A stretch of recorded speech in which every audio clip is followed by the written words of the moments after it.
آئے ہیں بن کے رحمت مہمان ہمارے،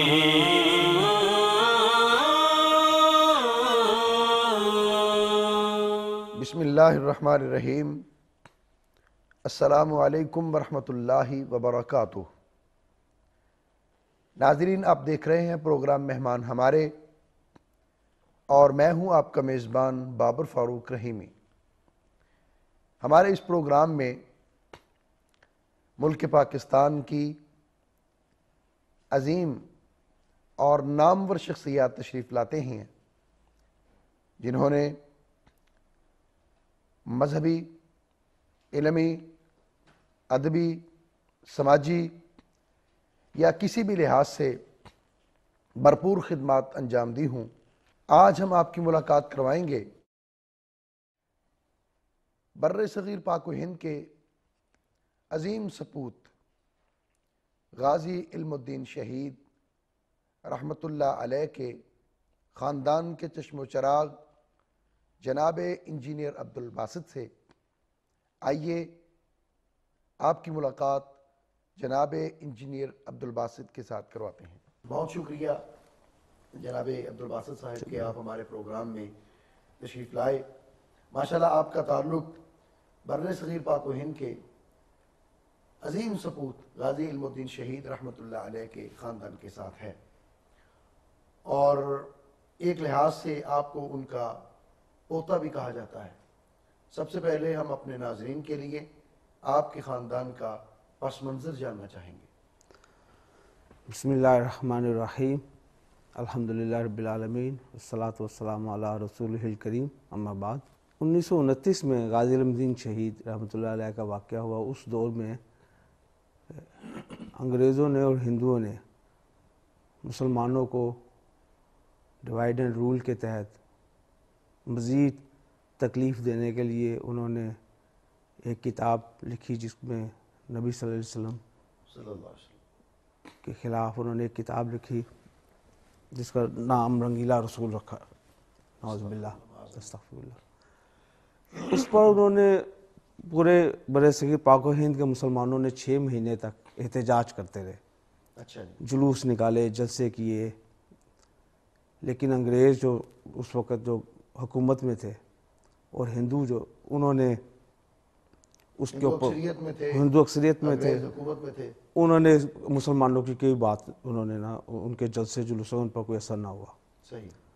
تو 6 ماہ کے بعد پھر مولانا عطاء اللہ شاہ بخاری رحمۃ اللہ علیہ ان کے جلسے میں میرے دادا ابو،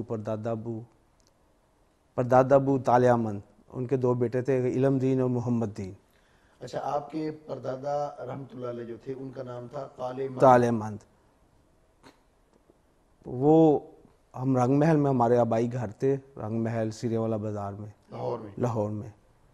تو انارکلی میں یہ راجپال تھا جس نے یہ کتاب پبلش کی تھی، صحیح، اور جس نے لکھی تھی پرانی انارکلی لاہور، جی جی۔ اور وہ جو ہے نا اس کی ادھر ہی دکان تھی، ادھر ہی اس کا پبلشنگ ہاؤس تھا، وہ بڑا مشہور تھا، اور مہاراجہ اس کو کہتے تھے، مہاراجہ راجپال نا۔ جس طرح آج کل بڑے بڑے جو پبلشرز بڑے مشہور ہوتے ہیں، پینگوئن اور یہ جو ہے انگریزوں کے آکسفورڈ پبلشرز، تو یہ وہ اس طرح وہ ایک پبلشر تھا، ہندوؤں کا پبلشر تھا۔ تو انہوں نے وہاں سے ہی رنگ محل سے ہی، برتنوں والا بازار ایک مشہور ہے سیرے والا بازار، وہاں سے انہوں نے ایک بڑی چھری لی، اور جو ہے نا انہوں نے جا کے چونکہ اس کے اوپر جان کا خطرہ تھا، تو انگریزوں نے اس کو تحفظ کے لیے 2 پولیس والے گارڈ کے طور پر بھی دیے ہوئے تھے۔ اچھا جی۔ تو وہ گارڈ اس وقت جو ہے نا ایک سائڈ پہ تھے، یہاں کوئی ان کا مصروف تھے، انہوں نے جا کے جو ہے نا پوچھا کہ بھئی راجپال کون ہے، تو وہ اندر بیٹھا ہوا تھا اپنی مسند پہ، دکان پہ۔ تو انہوں نے جا کے اللہ کے فضل سے اس کو کنفرم کر کے کہ یہی راجپال ہے، اس کو جہنم واصل کر دیا نا، اس کے اوپر اس کے پیٹ میں اور جسم پہ 1-2 وار کیے، اور وہ جو ہے نا پھر ساتھ ایک کوئی 1-2 من وزنی ایک مشین پڑی تھی، اس کی ٹائپنگ مشین کوئی تھی، وہ اس کے سر میں دے ماری۔ تو ہاں، پوسٹ مارٹم میں یہی آیا کہ وہ مشین سے اس کی سوئیوں سے اس کی جو ہے نا جان گئی ہے، جو اس کے سر کے اندر گئی ساری کی ساری، اور زخم جو پیٹ میں آیا۔ اس کے بعد ان کو ادھر ہی شور مچ گیا، اور اور ان کو اسی طرح ہی جو ہے نا لوگوں نے جو ہے نا پکڑ لیا. لوگوں نے پکڑا نہیں, بس وہ ارد گرد اکٹھے ہو گئے, پولیس والے پھر آ گئے. یعنی آپ کے دادا علم دین رحمۃ اللہ علیہ وہ بھاگے نہیں؟ بھاگے نہیں, ادھر ہی انہوں نے ہاتھ میں ان کے چھری تھی, اور وہ جو تھے ان کو جب انہوں نے گھیرا ڈالا اور سب, انہوں نے کہا کہ میں نے اپنے نبی کا بدلہ لے لیا ہے نا, اور اس بات پہ ان کو جو ہے نا پکڑا گیا اور تو لے گئے. اور پھر 6-7 ماہ مقدمہ چلا, اور آخری جو وکیل تھے مسلمانوں کی طرف سے قائد اعظم محمد علی جناح تھے رحمۃ اللہ علیہ, اور انہوں نے بہت اچھا مقدمہ لڑا. وہ یہی کہتے تھے کہ جج نے بھی یہی کہا کہ یہ لڑکا خود ہی کہتا ہے کہ میں نے قتل کیا, تو ہم اس کو کس طرح بری کر سکتے ہیں. قائد اعظم نے یہی کہا تھا کہ کوئی گواہ نہیں ہے, کوئی اس کا گواہ نہیں ہے جس نے اس کو قتل کرتے دیکھا ہو, صرف راج پال کے نوکر جو ہے وہ گواہ ہیں, وہ نوکروں کی گواہی جو ہے مالک کے حق میں نہیں قبول ہوتی, تو نیوٹرل کوئی گواہ نہیں ہے. تو جج نے پھر بھی ان کو جو ہے پھانسی کا حکم دیا, اور وہ جو ہے ان کو 31 اکتوبر 1929 کو ان کو پھانسی دی گئی میاں والی میں. اچھا, میاں والی. لیکن انہوں نے خفیہ رکھی, اور پھانسی دینے کے بعد ان کی لاش جو ہے نا وہ ادھر ہی دفن کر دی میاں والی جیل میں.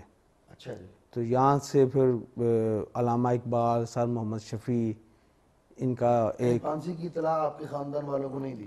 خاندان والوں کو دی, تو بعد میں انہوں نے کہا کہ ہم نے لاش نہیں دینی, اس لیے کہ ہمیں ڈر ہے کہ جو ہے لا اینڈ آرڈر کی سچویشن نہ خراب ہونا.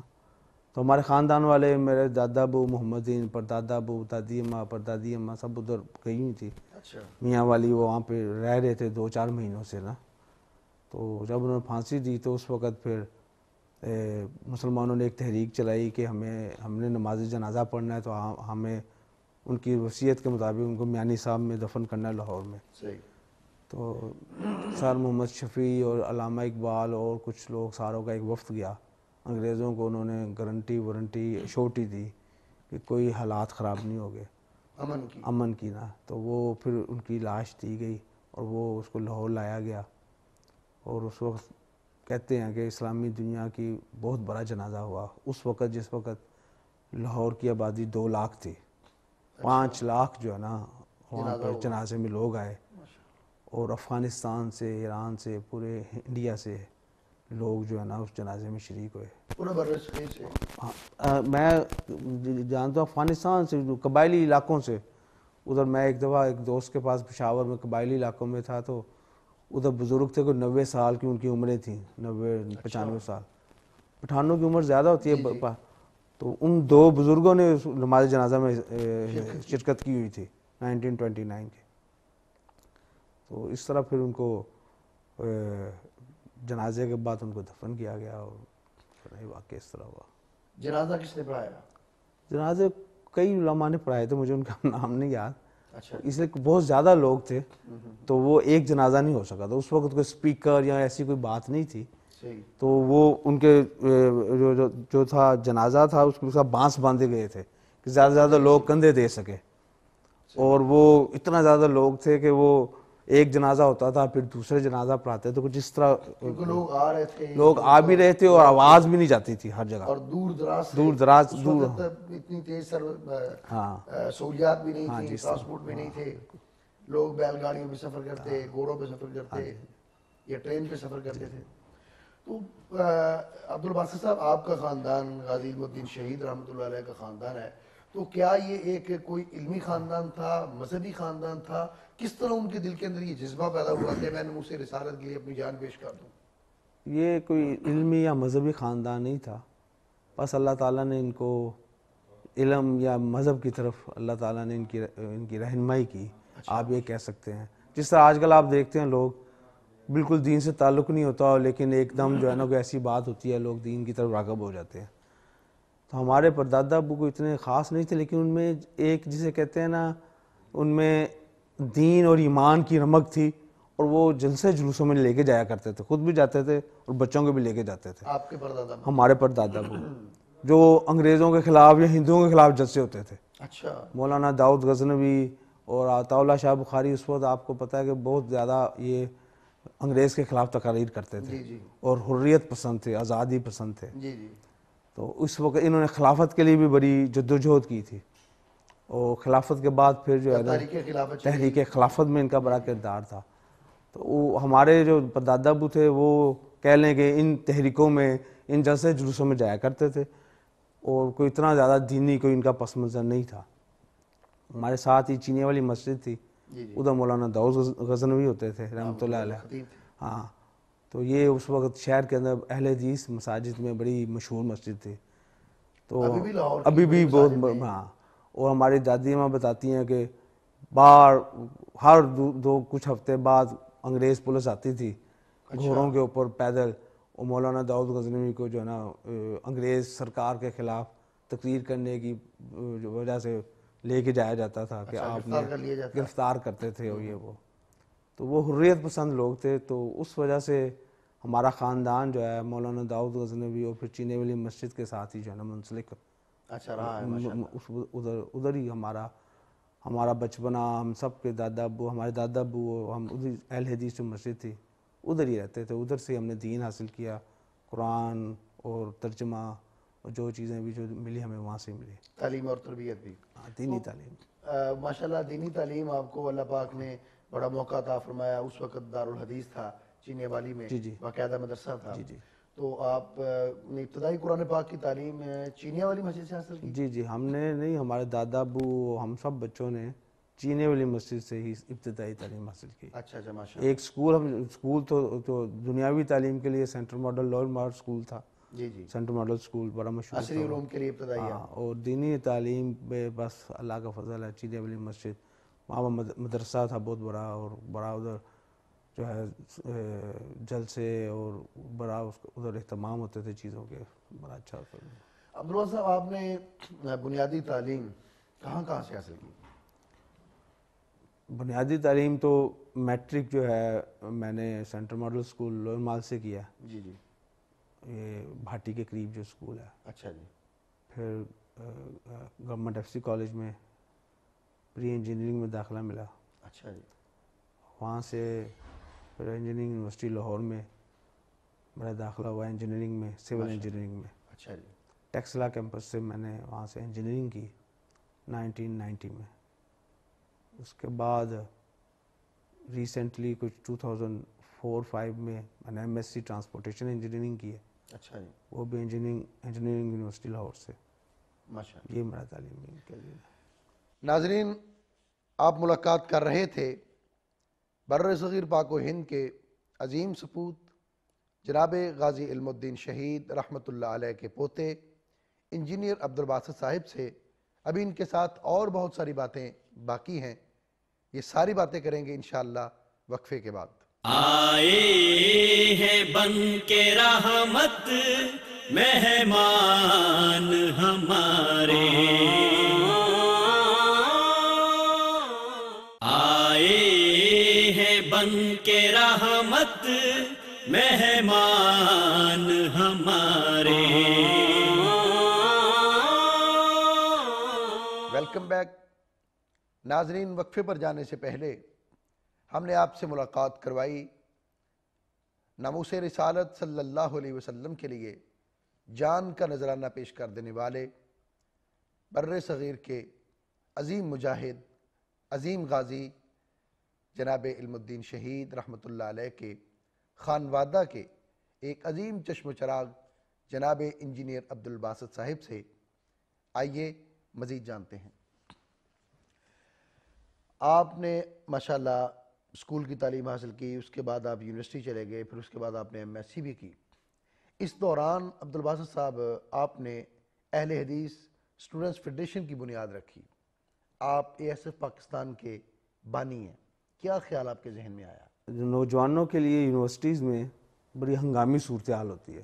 ادھر کئی تنظیمیں، کئی سیاسی جماعتیں، کئی مذہبی جماعتیں اپنے عزائم و اپنے جو ایجنڈے کے مطابق کام کر رہی ہوتی ہیں. اس میں سب سے زیادہ جو تکلیف دہ چیز یہ ہے کہ طلباء کی تعلیم کا بڑا حرج ہوتا ہے، اور وہ سیاسی ان جماعتوں کے ہاتھ میں کھیل کے کئی مرتبہ جانوں سے بھی جانیں بھی ان کی چلی جاتی ہیں. پھر مقدمے بازیاں، پھر ان کی یونیورسٹیوں سے نکال دیا جاتا ہے. لڑائی جھگڑے، ٹانگیں توڑنی، ایک دوسرے کی بڑے بڑے عجیب قسم کے حملے کرنا، سارا وہ جو ہے نا یونیورسٹیوں میں یہ ہوتا ہے. تو یونیورسٹی میں زندگی کوئی اب تو مجھے نہیں معلوم، لیکن اس وقت تو بڑی مشکل تھی. تو ایک نوجوان کی حیثیت سے میرے لیے بڑی مشکل تھی کہ ہم اب یونیورسٹی میں کس جماعت میں جائیں، کس کے ساتھ کام کریں. نیوٹرل رہنا بھی بڑا مشکل ہے. نیوٹرل کو بعض اوقات سب سے زیادہ مار پڑتی ہے نا. تو اس وقت جو ہے آپ یہ کہہ سکتے ہیں کہ افغان وار بھی اس وقت شروع ہو گئی تھی تقریباً، اور یہ افغانستان کی جنگ اور جہاد بھی شروع ہوا تھا. اس کا بھی اثر بڑی یونیورسٹیوں میں، ہماری یونیورسٹی میں بہت آیا ہوا تھا. اچھا. اسلامی یونیورسٹی اسلام آباد، تمام یونیورسٹیوں میں جو اس وقت آپ کو پتہ ہی ہے کہ حکومت پاکستان اور ساری دنیا، اسلامی دنیا اور جو ہے نا ویسٹ اور سپر پاور جو تھے، یہ سب کے سب رشیا کے خلاف اس وقت اکٹھے تھے. تو اس وقت جہاد بڑا آسان تھا نا. اس وقت عروج پہ بھی تھا، اور اس وقت تربیت کے لحاظ سے یونیورسٹیوں میں باقاعدہ جو ہے سیمینار ہوتے تھے، یونیورسٹیوں میں لوگوں کو سمجھایا جاتا تھا، اور سٹیکرز اور بڑا کچھ ہوتا تھا کہ افغانستان میں ایک کمیونزم جو ہے نا کمیونسٹ پاور آ گئی ہے، اس کے خلاف جہاد جو ہے نا فرض ہو گیا، اور بڑے علماء کے فتوے تھے اور بڑا کچھ تھا نا. تو یونیورسٹی سے اس وقت طلبہ بھی جاتے تھے جہاد میں سخت. تو اس وقت علامہ احسان الہی ظہیر صاحب، اللہ تعالیٰ ان پر رحمت کرے، شہید، انہوں نے جو ہے اسٹوڈنٹس میں بھی انہوں نے کام شروع کیا. ظاہر آپ کی مسجد کے وہ خطیب ہاں، تھے، ہمارا ان کے ساتھ ہم ان سے ملتے رہتے تھے جمعے میں، بڑا ان کے خطبے یہ وہ. تو انہوں نے ایک ان کے خطبے کا جذبہ ہوگا، ایک آپ کا خاندانی جذبہ ہوگا. محمد خان نجیب صاحب تھے، محمد خان نجیب شہید رحمۃ اللہ علیہ، وہ اہل حدیث یوتھ فورس کے صدر تھے، لیکن اسلامک یونیورسٹی اسلام آباد میں اس وقت وہ شیعہ کے اسٹوڈنٹ تھے. ان کے ساتھ ہم نے پھر ایک دو یونیورسٹیز میں جا کے اہل حدیث اسٹوڈنٹ فیڈریشن کی بنیاد رکھی. اچھا، ماشاء اللہ. اور لوگوں کو، نوجوانوں کو اکٹھا کر کے وہاں پر یونٹ قائم کیے. اور یہ سلسلہ Rawalpindi medical college, engineering university Taxila, اور Quaid Azam university, Islamic university اسلام آباد، اور اسی طرح لاہور میں ہم نے انجینئرنگ یونیورسٹی لاہور اور ادھر کے طلباء کے ساتھ روابط کیے. اور کچھ عرصے میں ہم نے پھر جو نا اسٹوڈنٹس کی، تاکہ اسٹوڈنٹس جو ہے وہ جماعت اہل حدیث کے نظریے اور ان کی کاز کے لیے یہ کام کریں. یہ نہ ہو کہ یہ کسی اور جماعت کے ہتھے چڑھ جائیں اور بعد میں اپنی تعلیم بھی اور جو ہے نا ہر چیز کو گوا بیٹھے نا. تو اس سے یہ ہوا کہ اللہ کے فضل سے وہ یونیورسٹیز کی جو سیاست تھی، کلاشنکوف کی سیاست، اس سے ہم نکل گئے. اچھا جی. اور یونیورسٹیوں میں، اپنی یونیورسٹی میں درس قرآن، درس حدیث، ایک لائبریری بنانا اور دینی تعلیم، اس کی طرف ہم نے جو ہے نا اپنے طلباء کو مرکوز کیا، اور جو ہے نا ان کو وہاں کی اس وقت کی کرنٹ سیاست سے نکالا. اور یہ میں سمجھتا ہوں کہ بڑی اچھی چیز تھی. دوسرا اس میں یہ تھا کہ نوجوانی میں جو وقت آپ دین کی طرف گزار دیں وہی بہتر ہے نا. بے شک. تو اس دور میں میں سمجھتا ہوں کہ ہم جو بھی لوگ تھے جنہوں نے دین کے لیے ہم کام کیا، ہمیں ایک دم برائی سے بچے رہے، خود برائی سے بچے رہے. جی. دوسرا یہ ہوا کہ اللہ تعالیٰ نے ہمیں ایسی ہمیں رحمتوں میں، بعد میں نوکریوں میں بھی ہمیں اللہ تعالیٰ نے ہمارے لیے آسانیاں کر دی. ہمارے کاروبار میں یا زندگی میں سمجھتا ہوں کہ وہ جو 3-4 سال ہم نے دین کے لیے نوجوانی میں یونیورسٹی کے دور میں گزارے، لوگ سمجھتے ہیں کہ پتہ دین پہ لوگ جائیں گے، والدین سمجھتے ہیں کہ یہ جلسے میں جائیں گے، جلوس میں جائیں گے، تو اس میں جائیں گے تو پتہ نہیں کیا ہو جائے گا. ہاں، یونیورسٹیز کے دور میں نوجوانوں کے لیے ایک کنسٹرکٹیو پازیٹیو جو ایکٹیویٹی تھی، وہ اس چیز نے ہمیں کئی برائیوں سے بچایا، فحاشیوں سے اور گالی گلوچ سے اور گندی محفلوں سے. اور وہ جو نوجوان جو وہاں پہ جو اس کو ایک انگریزوں نے ہمارے ایک کلچر دیا ہوا ہے کہ ہم نے سنیما میں جانا ہے، فلمیں دیکھنی ہے، اس وقت نئے ویڈیوز اور نئے وی سی آر کا بھی سلسلہ شروع ہو گیا تھا. تو اللہ کے فضل سے دینی تعلیم اور دنیاوی تعلیم ساتھ ساتھ چلتی رہی. ہم یعنی سب نوجوانوں کی مغربی تہذیب، مغربی کلچر، مغربی ثقافت اس سے ہم بچے رہے. پھر ہماری ایکٹیویٹیز میں دنیاوی تعلیم بھی رہی اور دینی تعلیم بھی آتی گئی. جی. اور ہم گاہے بگاہے درس قرآن، درس حدیث، پھر یہ افطار پارٹیاں، اس طرح کے پروگرامات کرتے، علماء کو بلاتے یونیورسٹی میں. اور جو ہے اس سے ہمارے نوجوان اس وقت کئی جہاد افغانستان میں جاتے تھے، ان کی بھی ذہن سازی ہو جاتی تھی کہ وہاں سے جا کے ان میں تقویٰ، پرہیزگاری اور جو ہے نا دین کے لیے جان دینا، یہ چیزیں آتی تھیں. اور یہ سارے سلسلے چلتے ہوئے جو ہے نا اب ہم دیکھتے ہیں کہ ماشاءاللہ کئی وہ دوست انہوں نے بعد میں اپنی تعلیم بھی مکمل کی، بعد میں انہوں نے جابس کی ہیں. وہ سارے دوست جو ہیں اچھی پوسٹوں پہ، اچھی جاب میں اپنی اپنی جگہ کام کر رہے ہیں. کوئی ایجوکیشن میں ہے، کوئی انجینئرنگ، کیمیکل انجینئرنگ میں ہے. جس طرح میں ہائی وے انجینئرنگ میں، ٹرانسپورٹیشن میں چلا گیا اور مختلف ڈپارٹمنٹ میں کام کیے. اب ہائی وے میں نسواک میں کام کر رہا ہوں اللہ کے فضل سے. اور مختلف جو ہے نا اہل حدیث ٹرانسپورٹیشن کی سرپرستی جی مرکزی جمعیت اہل حدیث کر رہی تھی. جی اس وقت علامہ صاحب کے بعد پروفیسر ساجد میر صاحب ناظم اعلیٰ بن گئے تھے. اچھا جی. اور انہوں نے سرپرستی کی ساری، اور اس دور میں ہی یہ سلسلہ چلتا رہا. اور حضرت الامیر تھے عبداللہ صاحب اور ناظم اعلیٰ تھے پروفیسر ساجد میر صاحب. تو اسٹوڈنٹس ونگ میں یہ اے ایس ایف کی سرپرستی ہوئی کر رہے تھے. عبدالباسط صاحب، آپ کے ذہن کے اندر ایک بات آئی کہ ہم طلباء کو بچائیں اور ان کو دین کی طرف بھی لائیں تاکہ وہ انجینئر بنے، ڈاکٹر بنے، استاد بنے، جو بھی جس شعبے میں بھی جائیں وہ اسلام کے نمائندہ بن کر جائیں. اور الحمدللہ اس میں آپ کافی حد تک کامیابی ہوئی، جس طرح ہم آپ کو دیکھ رہے ہیں. آپ کیا سمجھتے ہیں کہ اس کے ساتھ آپ کے پردادا محترم، وہ آپ کے دادا غازی علم الدین شہید رحمۃ اللہ علیہ کو اور آپ کے دوسرے دادا محمد دین رحمۃ اللہ علیہ کو مذہبی جلسوں میں لے کر جاتے، پاکستان کے جلسوں میں لے کر جاتے، نظریاتی جلسوں میں لے کر جاتے، کیا والدین کی تربیت اور والدین کا اثر اولاد قبول کرتی ہے؟ والدین کا بڑا اثر اولاد قبول کرتی ہے. یہ تو میں سمجھتا ہوں، میں ابھی بھی اپنے بچوں کو مذہبی جلسوں میں اور مذہبی تقاریب جو مساجد میں ہوتی ہیں لے کر جاتا ہوں. اس لیے کہ جو ٹی وی اور یہ جو کلچر دے رہا ہے اس کا تو کوئی پتہ نہیں کہ یہ ان کی تو اپنی کوئی ڈائریکشن ان کو نہیں پتہ. جہاں سے جو ڈائریکشن مل رہی ہوتی ہے اس طرف چل رہے ہوتے ہیں.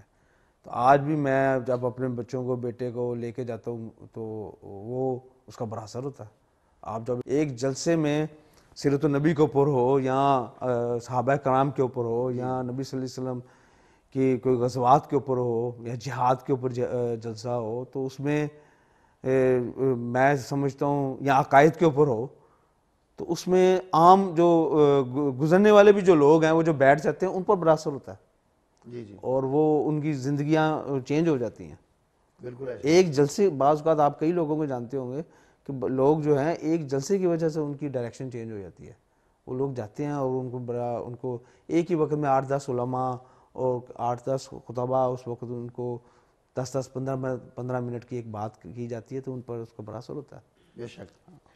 تو غازی صاحب، اس کے ساتھ آپ اس کے بعد ماشاءاللہ پھر فیلڈ میں چلے گئے، آپ نے جاب شروع کی. تو کس کس شعبے میں اور کہاں کہاں آپ کام کرتے رہے؟ ہم شروع سے ہی ہائی وے اینڈ ٹرانسپورٹیشن میں رہا ہوں. اس میں رورل روڈز اور نیشنل ہائی ویز اور KKH اور ہماری جو NHA کے تحت روڈ سے اس پر کام کیا. پھر ہماری فارم ٹو مارکیٹ روڈز تھی مختلف کنسلٹنٹس کے ساتھ.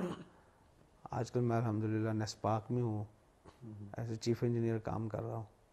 اس میں ہمارے زیادہ جو بڑے پروجیکٹس میں سب سے جو ہے اس میں میٹرو کا پروجیکٹ ہے. ہم نے پہلی مرتبہ پاکستان میں جو ہے ہم کامیاب ہوئے ہیں. ساری گورنمنٹس جو ہیں، سندھ گورنمنٹ اور یہ KP کی اور پنجاب گورنمنٹ کامیاب ہوئی ہیں. ہم سب سے پہلے کہ ہم نے لاہور میں میٹرو کا پروجیکٹ جو ہے یہ کامیابی سے چل پڑا ہے. یعنی لاہور میٹرو کا جو پروجیکٹ ہے وہ آپ کی نگرانی میں مکمل ہوا ہے، جس میں ہم 30-40 انجینئرز تھے. جی. اور پورا کا پورا ڈیزائن سیکشنز اور اس کی پلاننگ یہ اصل میں آپ کو یہ بتانا چاہوں گا کہ میٹرو پروجیکٹ جو ہے یہ اس طرح ہے کہ یہ جس طرح آبادی بڑھ رہی ہے اور جس طرح ٹرانسپورٹیشن کے مسائل آ رہے ہیں اس کا حل صرف میس ٹرانزٹ میں ہے. میس ٹرانزٹ مین کہ آپ نے لوگوں کو موو کرنا ہے, گاڑیوں کو موو نہیں کرنا. اس میں آپ کی پرائرٹی یہ ہے کہ آپ لوگوں کو اپنے ڈیسٹینیشنز پہ پہنچائیں. اس میں آپ اس طرح سمجھیں کہ ایک عام لین کے اوپر نا 3000 کے قریب لوگ جا سکتے ہیں. اگر آپ کسی بھی جگہ پر کھڑے ہو کر 1 گھنٹے میں کاؤنٹ کریں نا, موٹر سائیکل, گاڑی اور بسوں میں جو لوگ جا رہے ہیں وہ 3000 ہوں گے 1 گھنٹے میں, ایوریج 3000 لوگ موو ہو رہے ہوں گے. لیکن آپ میٹرو میں 30,000 کے قریب لوگ جو ہے بسوں میں اور ٹرینوں میں کی صورت میں ان میں لے کے جا سکتے ہیں. 30,000 لوگ کا مطلب ہے کہ اگر آپ فیوچر میں آپ کو زیادہ آپ کے لوگ آبادی بڑھتی ہے تو آپ 10 لینے نہیں بنا سکتے. آپ فیروزپور روڈ یا ملتان روڈ کو یا ان روڈز کو 10 پہ 10 20 لین کی روڈ نہیں بنا سکتے. لیکن میٹرو آپ کی 20 لین کی جو ہے لوگوں کو اٹھا کے لے جائے گی. تو پوری دنیا میں اس وقت میس ٹرانزٹس آ رہے ہیں اور یہی جو ہے اس وقت فیوچر کا جو ہے نا ٹرانسپورٹیشن کی جو ایشوز کا یہ ایک حل ہے. تو یہ ہمارا پہلا پروجیکٹ کامیاب رہا اور اس میں انشاءاللہ اب ہم پنڈی کے پروجیکٹ پہ بھی کام کر رہے ہیں. تو اس میں جو ہے نا انشاءاللہ پورے ملک میں یہ آپ کیا سمجھتے ہیں کہ جس طرح جسے میٹرو منصوبے کو لاہور میں کامیابی ملی, راولپنڈی میں بھی یہ کامیاب ہوگا؟ یہ سر جی یہ ہر شہر میں کامیاب ہوگا جہاں بھی بنایا جائے گا. اس لیے کہ یہ جو بھی بڑے شہر ہیں ان کی ٹرانسپورٹیشن کا حل اسی میں ہے کہ آپ میس ٹرانزٹس لے کے آئیں اور ایک نیٹ ورک لے کے آئیں. ایک روٹ سے یہ مسائل نہیں حل ہوں گے. لاہور میں بھی انشاءاللہ یہ 7-8 روٹ جو ہے یہ ڈیولپ ہوں گے اور جو بھی ہوں 7-8 روٹس ہوں گے تو وہ 7-8 لائنیں ہوگی جس سے ہر ایک کے لیے اپنے ڈیسٹینیشن پہ جانا آسان ہوگا. کہ آپ کسی بھی جگہ جانا چاہتے ہیں تو آپ ٹرانسفر لیں گے, ایک روٹ پہ بیٹھے, درمیان میں اتر کے آپ نے ٹرانسفر لی, دوسری لائن پہ بیٹھے, آپ اپنے ڈیسٹینیشن پہ چلے جائیں گے نا. اب تو آپ دیکھیں کہ سعودی عرب جیسے ملک میں جہاں پہ پیٹرول بڑا سستا ہے اور ہر ایک کے گھر میں گاڑیاں ہیں, ایک گھر میں 10-10 15-15 گاڑیاں ہیں, انہوں نے ہر جگہ بڑی بڑی روڈز بنائی اور فلائی اوور, انڈر پاسز اور یہ کیا, لیکن وہ اپنے مسائل نہیں حل کر سکے. اب وہ ریاض میں اور مکہ المکرمہ میں ہر جگہ میس ٹرانزٹ لے کے آ رہے ہیں اور 7-7 8 میں, عرفات میں, ریاض جو ان کا کیپٹل ہے, ہاں ریاض جو کیپٹل ہے ادھر 7-8 لائنیں جو ہے وہ پلاننگ اور ڈیزائن پلاننگ اور کنسٹرکشن کی سٹیج میں اس پہ کام ہو رہا ہے. ناظرین, جناب انجینئر عبدالباسط صاحب کے ساتھ ہماری گفتگو کا سلسلہ جاری ہے.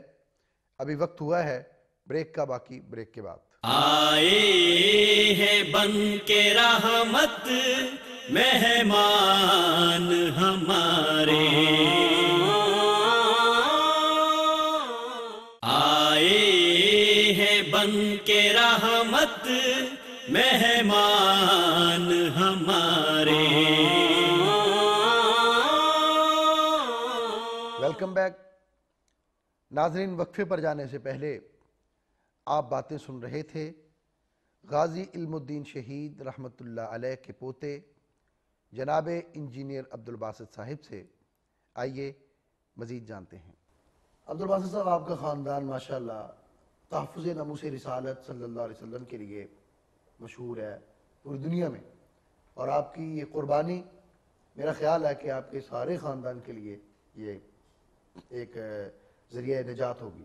ناموس رسالت کے لیے آپ کے دادا غازی علم الدین شہید رحمۃ اللہ علیہ نے جان قربان کر دی, راج گوپال کو جہنم واصل کیا.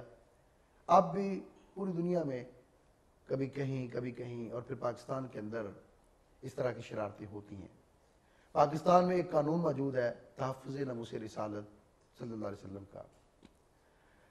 کچھ عناصر یہ چاہتے ہیں کہ اس کو تبدیل کر دیا جائے, اس کے اندر تبدیلی آنی چاہیے. کچھ سیاستدان, کچھ مذہبی حلقے اور کچھ مذہبی سیاسی رہنما یہ باتیں کرتے ہیں.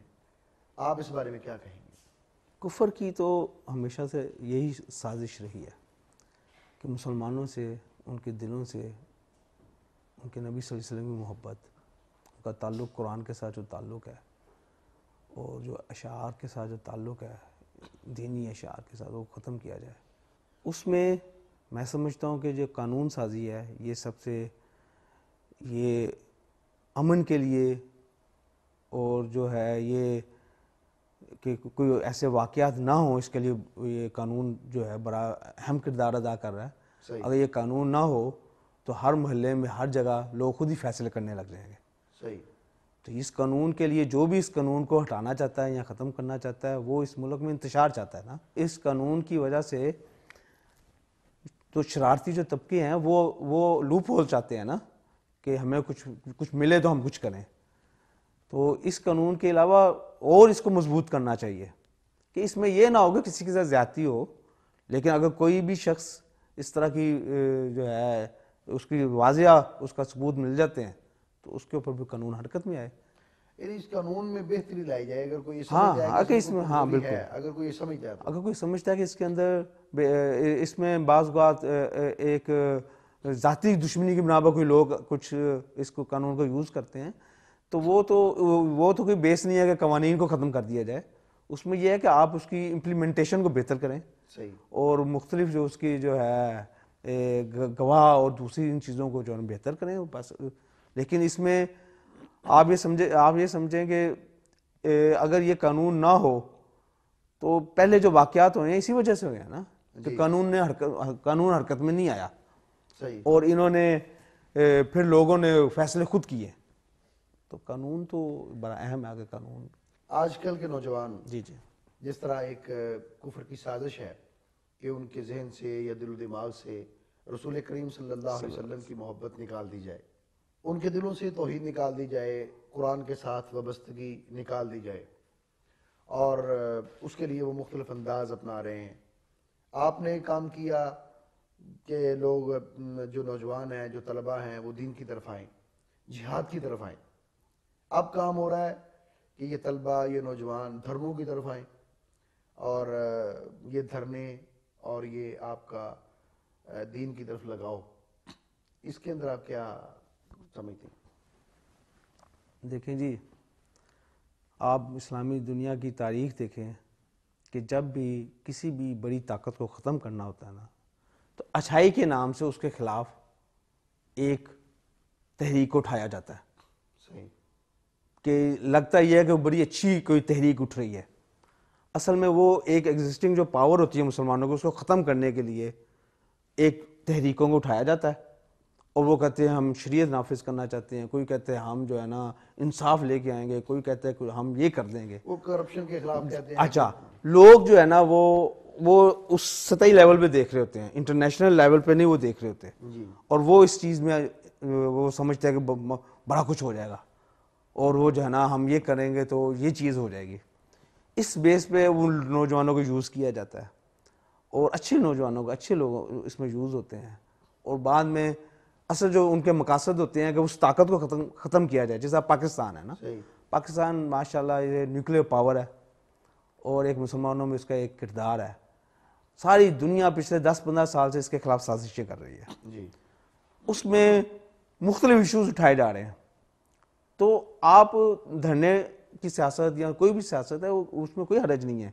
دھرنے کریں، احتجاج کریں، ہر ایک جو اس کا رائٹ ہے، لیکن اس میں گالی گلوچ، تو میں مار دھار، قتل، آگ گراؤ، یہ چیزیں جو ہے نا یہ ملک کے لیے یہ بڑی خطرناک ہے. صحیح. اور دشمن بھی یہی چاہتا ہے. دشمن چاہتا ہے کہ ان کو ہم آمنے سامنے لے آئیں. میں آپ کو اس طرح کہتا ہوں کہ ایک پارٹی ہے، پیپلز پارٹی ہے، ایک مسلم لیگ ہے، ایک تحریک انصاف ہے، یہ آپس میں ایک دوسرے کے گریبان ہو جائیں، جس طرح شام اور سیریا میں ہو رہا ہے، جس طرح عراق میں ہو رہا ہے. اور اینڈ رزلٹ میں انصاف نہیں آئے گا، عدل نہیں آئے گا. اینڈ رزلٹ کیا ہوگا؟ انارکی ہوگی. اس لیے وہ پہلے شیعہ سنی فسادات یا مذہبی فسادات اس پہ وہ نہیں چل سکے، بھی وہ ناکام ہوئے ہیں. میں نے دیکھا ہے پچھلے 10 سالوں میں مذہبی جماعتوں میں کو لڑا نہیں سکے. جی سنبھل گئے ہیں، ان کو پتہ چل گیا ہے کہ ہمیں اب وہ انہوں نے اب دوسری طرف آ گئے ہیں. صحیح. اب وہ چاہتے ہیں کہ یہ جو ہے نا ایم کیو ایم، آپ دیکھیں یہ سب پاکستانی جماعتیں ہیں، یہ سب پاکستانی لوگ ہیں. غدار کہنا چھوڑ دیں آپ کسی کو، کوئی غدار نہیں ہے. فور دا ٹائم بینگ وہ کافر ان کو یوز کر سکتے ہیں. لیکن سب آپ کے ملک کے لوگ ہیں, کلمہ گو لوگ ہیں.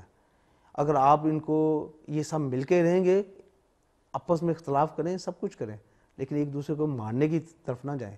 ایک دوسرے کو جو ہے نا وہ یہ نہ ہو کہ تو کافر ہے تو میں, پہلے تو مذہبی جماعتوں کا سلسلہ تھا نا, اب سیاسی جماعتوں نے پوائنٹ آف نو ریٹرن پہ آتی جا رہی ہیں نا کہ ہم جی ہاں ہم وہ مرسود وہ کیا ہے کہ مر جاؤں گا لیکن خطہ نہیں دوں گا, دوسرا کہتا ہے اپنے خطہ ضرور لینا. بھائی تمہارے ہی خطے ہیں, تمہاری جگہ ہے.